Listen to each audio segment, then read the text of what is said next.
Hello, ladies and gentlemen. It's Ukrainian talk show on Pod TV. My name is Sasha Star, and today I have a distinguished guest, Dr. Jonathan Lockwood. Welcome to the show. Thank you, Sasha. Glad to be here as always. Yeah, I yesterday for some reasons I've listened to second or third time interview with Stephen Kotkin by the name, it's a Hoover Institute, by the name 5 Questions to Stephen Kotkin. And surprisingly, I'm impressed third time, just as I was first and second time. And what's interesting is that he's talking a lot about the points of a possible peaceful regulation between Russia and Ukraine, and his position is very similar to yours, which you quite a few times already announced on this program. What he's saying is that let's imagine that one or another, now interview is 1 year old, okay, but still it's so relevant today. I'm really amazed. What he's saying is imagine that one way or another Ukraine will take over all its territories as of 1991. Does that mean the end of the war? Does it mean the victory for Ukraine?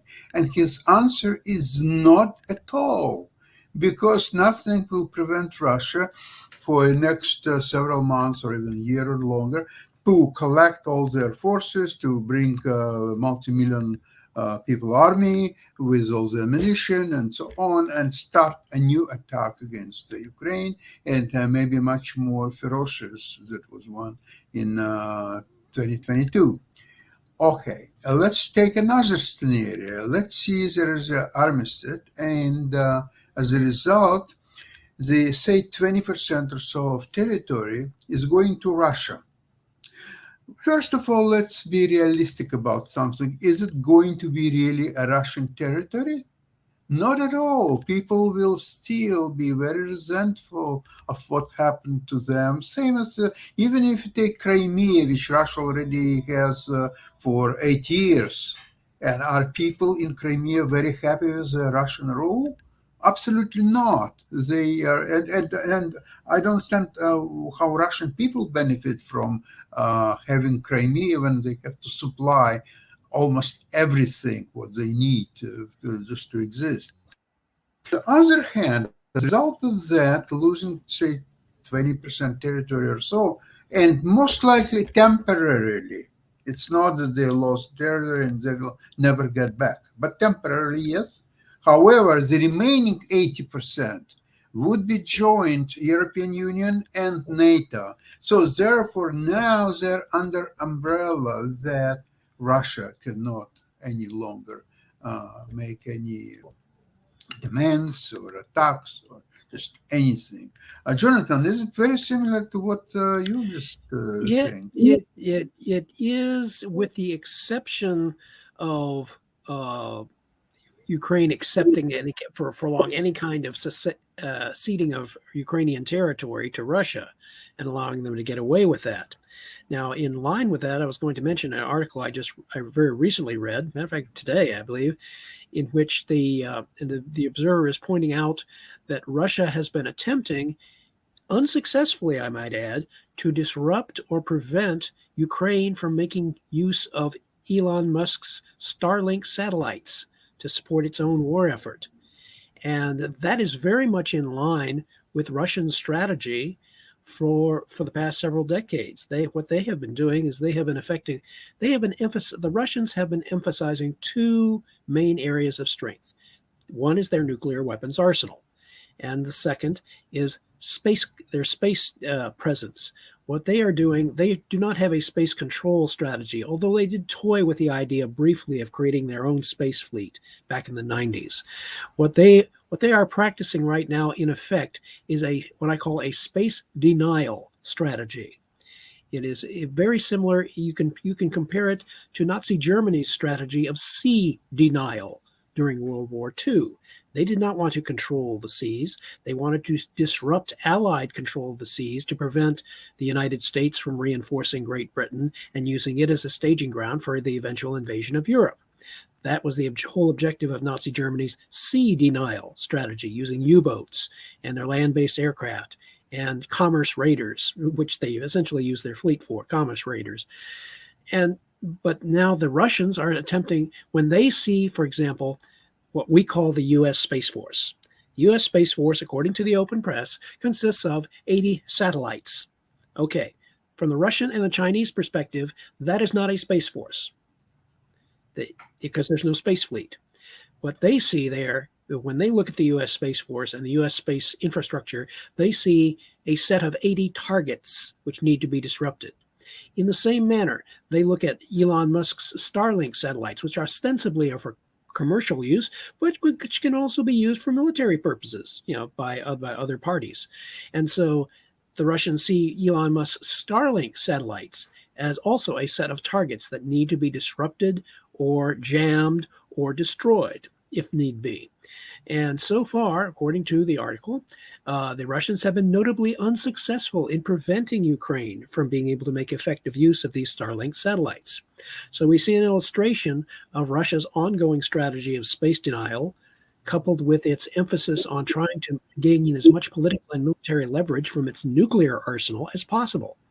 So they're trying to threaten the West and coerce them, make them fearful of escalation, while at the same time, the Russians, as I have stated prior, are very fearful, although they don't come out and say it, their actions and their other words bear out the truth of it, is that they are terrified of the potential of American technology in cooperation with its NATO allies to create a global ballistic missile defense that will eventually neutralize the one thing that makes Russia a great power.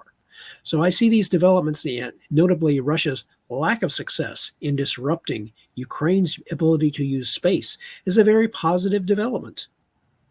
And so, they're despite the, shall we say, the conventional wisdom propaganda, that everybody wants to be on the right side, and they're fearful of being caught out wrong.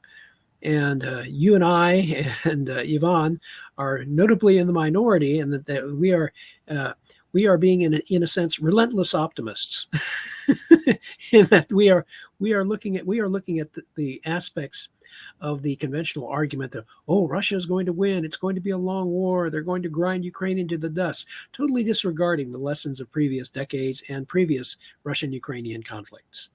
And so I look at this. I look at the current developments. They're coming together more slowly than you and I would like, but they are the various NATO nations are contributing, albeit in a piecemeal, apparently uncoordinated fashion. Because, mind you, keep in mind, nobody expected this scenario to begin with. Now, you can tell we were all caught off guard by this, but the NATO nations have been seeing collectively bilaterally their own enlightened self-interest in preventing a Russian victory in Ukraine, and they are coming to Ukraine's aid. The key variable in all of this, Sasha, is how is Ukraine's ability to adapt, to improvise, and to integrate what help they get into creating an effective defense. So far, the answer is yes. They have been very effective. And despite the looming possibilities of shortages or cutoffs of aid, again, the U.S. political system, as messy as it is, it was designed to be that messy. Yeah, the founding fathers, although they did not necessarily envision a scenario like we have here in the 21st century, they did nevertheless realize the need for ambition to counteract ambition, for the United States not to be able to react too swiftly in one direction or the other.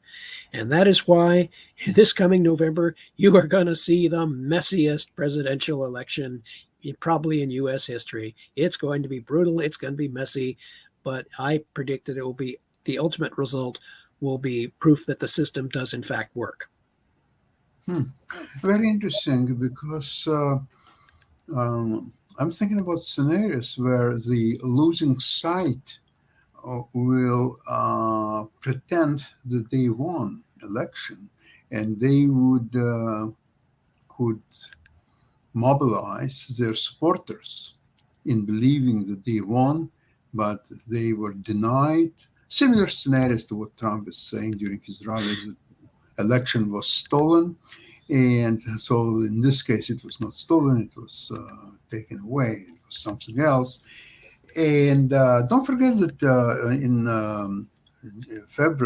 January 2021, if in place of Mike Pence, there would be some other person acting as a vice president, and he may, or he could follow Trump's instruction and delay and essentially put the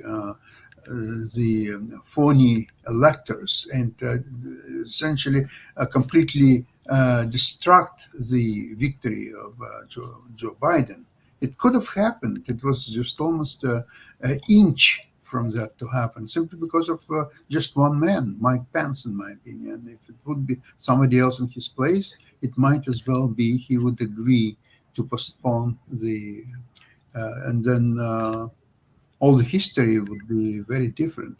How you read this situation, John? I read it as just another indication of messy American politics, and I believe Churchill once remarked that the system of government in the United States is probably about the worst form, except for everything else. Very well said, John. Thank you. And it's just although a hair of different outcome, but it still worked its way. And I must point out that the late President Ronald Reagan stated that every 4 years, what we regard as normal in the United States, the transition of power every 4 years, the relative peaceful transition of power, is regarded as nothing less by the rest of the world as a modern miracle. It is a miracle which has been taking place consistently for well over 200 years. And in order to break from that pattern would take an enormously perverse series of events, which I do not believe are going to happen in this upcoming presidential election. As messy as you or I might think it would be, it will still work. Yes, I totally agree with you. Now, the Ukrainians, essentially, with their heroic resistance, but you must admit that they have no choice as to. Well, they don't. They have to take the tools that they have been given. You have to fight the war with the tools you have, not with the ones you wish you had. Now they can do their planning and integrating as best they can, and they are using all of the diplomatic and economic and other persuasive tools that they have at their disposal to try and pull in as much aid as possible. Now, all of this makes for an unprecedented situation, really, in which Ukraine must successfully integrate, improvise, and, if necessary, create the conditions for a successful counterpunch, which will throw the Russians off balance, an asymmetric response, which will enable the Ukrainians to restore them, to regain the military initiative, in accordance with what Mr. Zelensky wants. He has stated that he wants to regain control of Crimea during 2024. That is a very logical, plausible, and attainable objective, because there are growing significant vulnerabilities in the Russian military posture, both in the Black Sea and, well, as potentially emerging regaining by Ukraine of air superiority over Ukraine with the qualitative introduction of various other types of aircraft.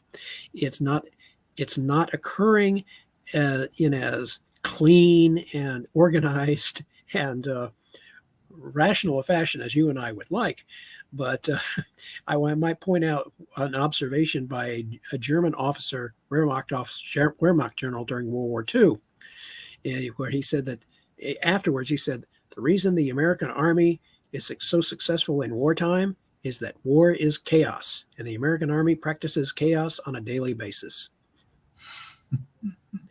True, Yeah. still true. If you ever have the privilege of visiting the Pentagon, you're witnessing chaos in action. It is. It is not as orderly and neat a process in the Pentagon as outside observers might think. They might think it's a war machine, but the principal American skill, as one Army officer, my fellow Army officers observed, is that we are very skillful at killing people and breaking things. I remember after, I think it was 1870, when Germany defeated France, and General Bismarck said that this war was won by German school teachers. And Sasha, when I was growing up, I went to my parents sent me to a Missouri Synod Lutheran church. And I was from kindergarten through 6th grade. All of my teachers, and I remember their names too, very clearly after all these years, they were all first or second generation Germans. And boy, and with the consent of the parents, they were all authorized to use physical punishment if need be. Or if they didn't want to do the physical punishment themselves, they would simply send the offender to the principal's office, where he applied the Board of Education, a real wooden board for a paddle, applied to the seat of the pants.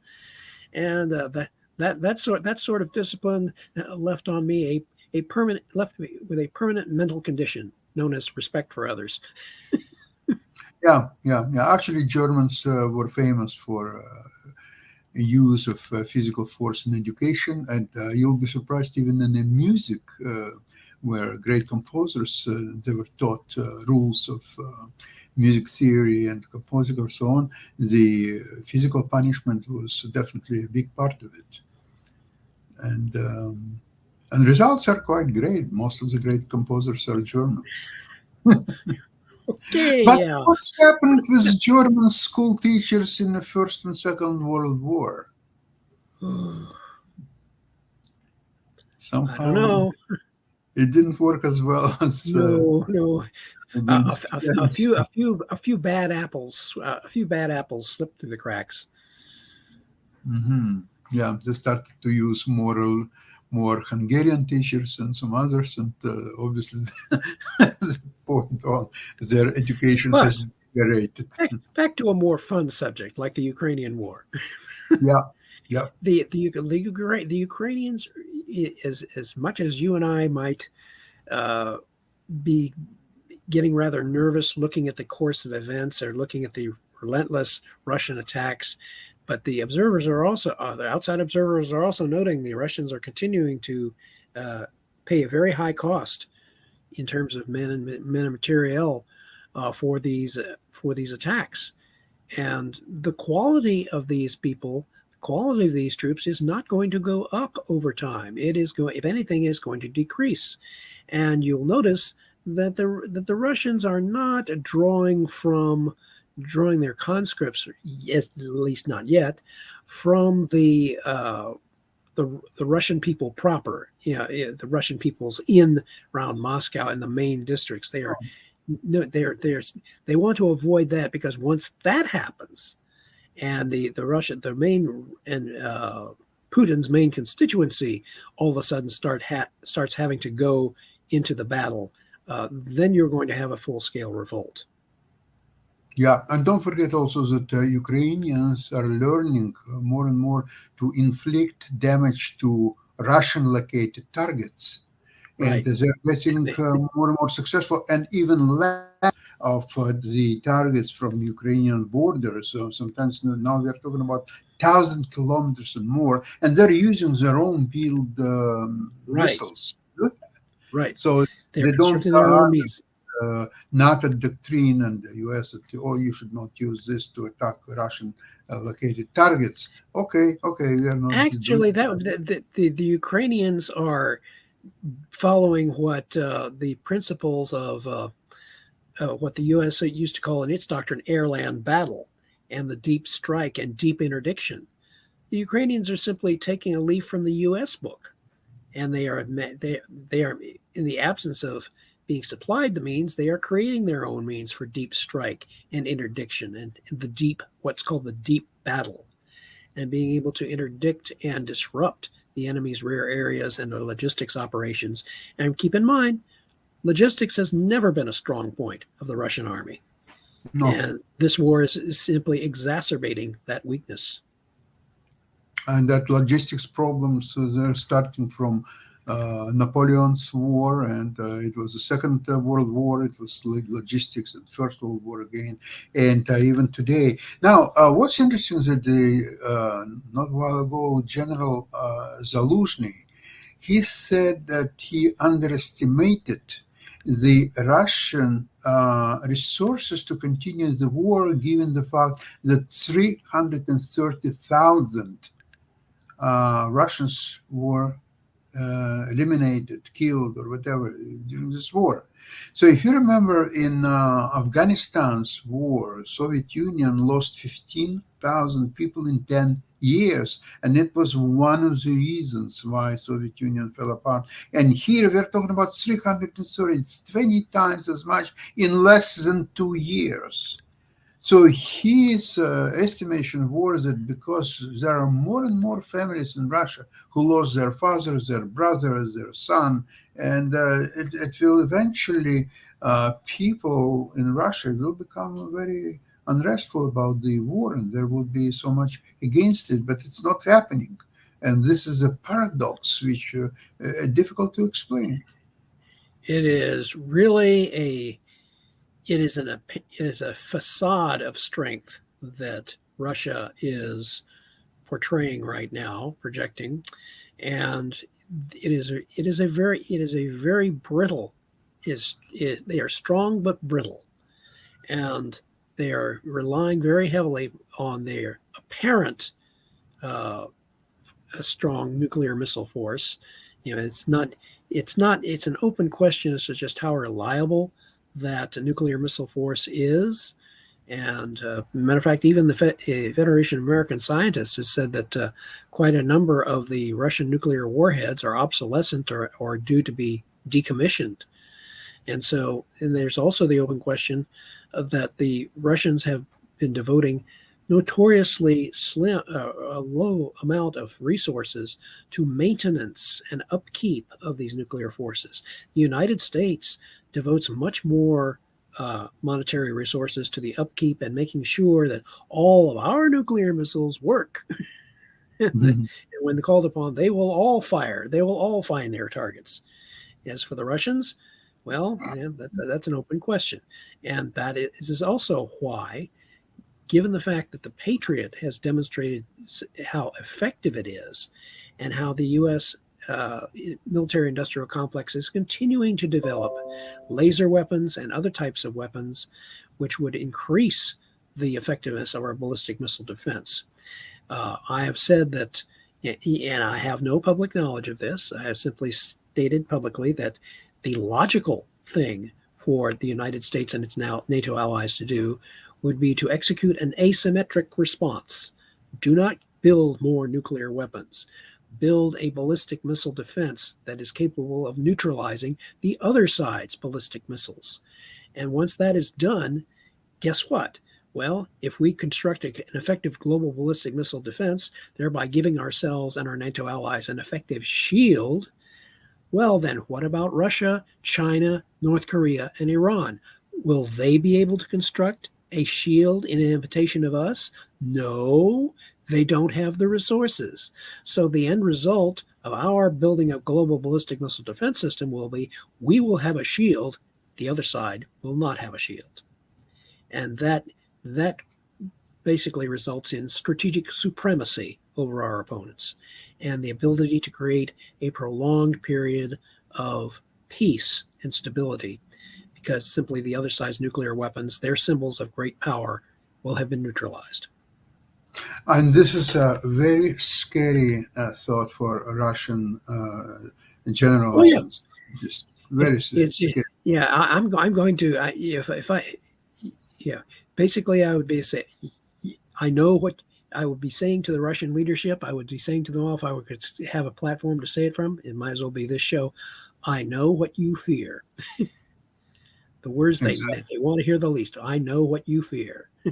Jonathan, and Patriot missiles, this is not even today. It's about 60, 1960. technology.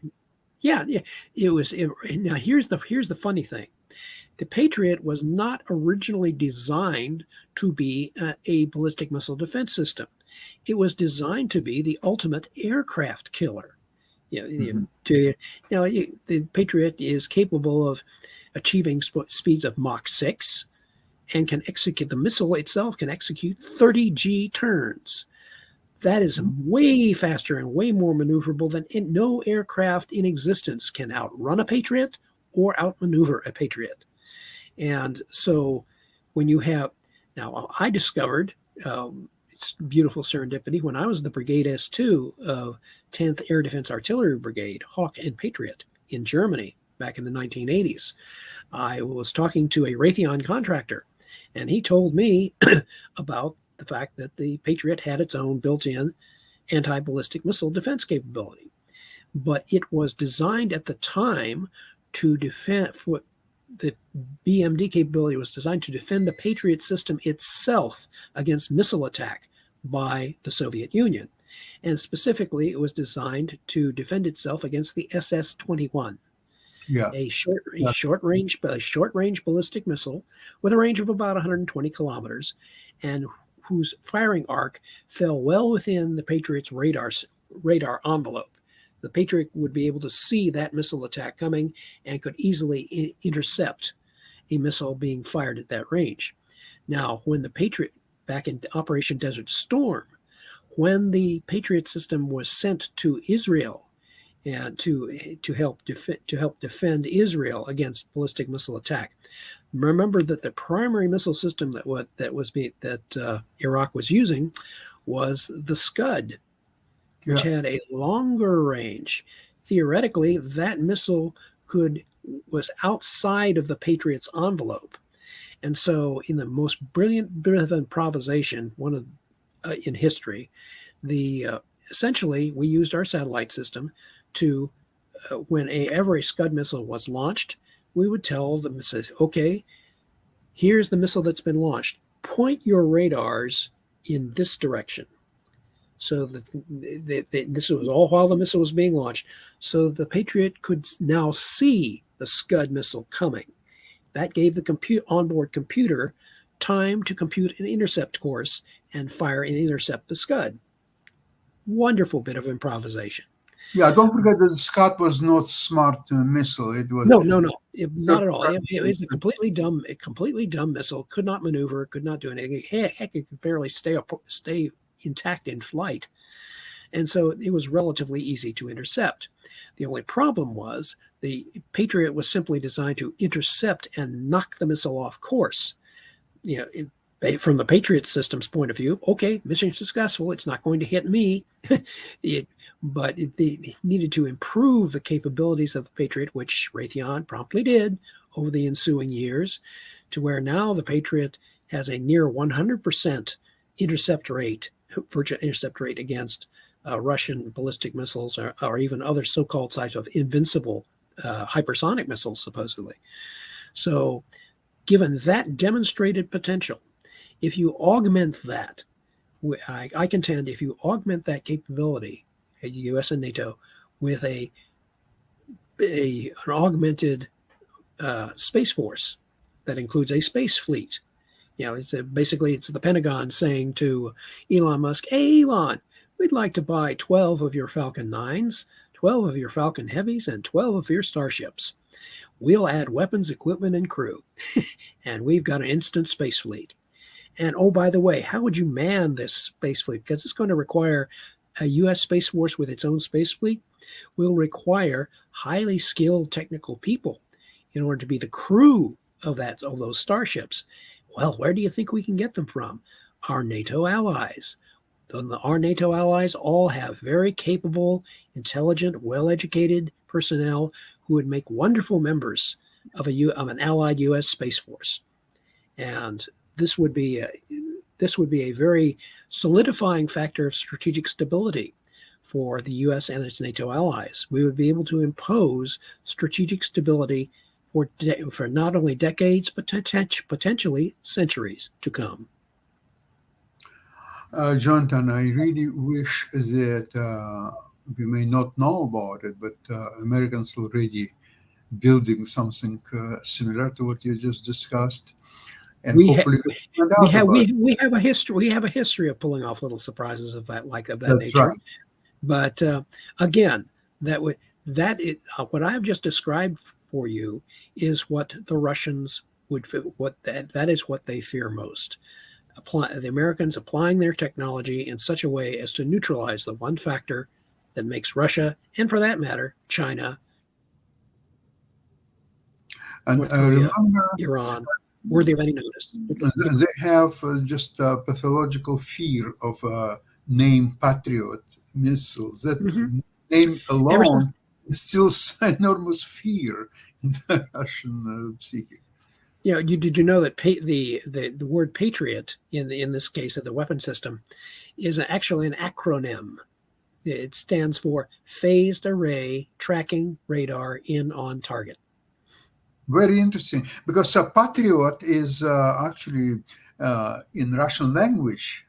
There is a word patriot, means the man who loves his country, and patriotic people who are like, remember Pavel Morozov, who denounced his father as the enemy of the state. Oh yeah. And Pavel Morozov, until very recently, or maybe even still, he's regarded as a great patriot of the Soviet Union. So the name patriot is very scary in many ways. Oh yeah, it scares them.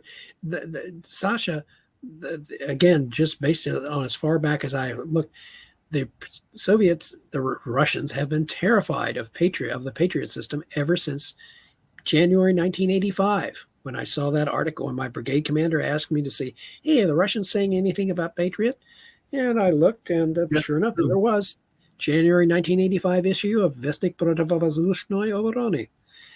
And they thought at that time, the author thought that the Patriot was intended to be a strategic defense anti-ballistic missile system for the defense of the United States. They thought, in effect, they thought that Patriot was the leading edge of Star Wars, of the Strategic Defense Initiative, which nothing could be further from the truth. It was an exaggeration. The Patriot had, as you have noted, was built and developed from 1960s technology. And ever since then, the Raytheon has been able to incorporate much more up-to-date technology to make Patriot even more fearsome. Oh, yeah. Yeah, I remember there was a huge noise when there was a decision to locate some Patriot systems in Poland about 20 years ago or so. Because it threatened their leverage.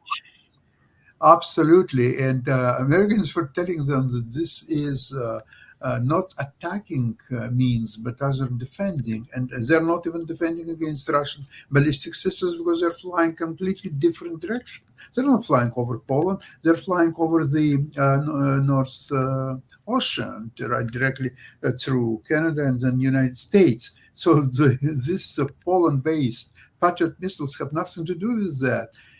They are to defend against Iranian possible attack. So then they could be quite fundamental to defend European targets from Iranian missiles or so on. But Russians wouldn't believe. They said, no, you can. Well, from their perspective,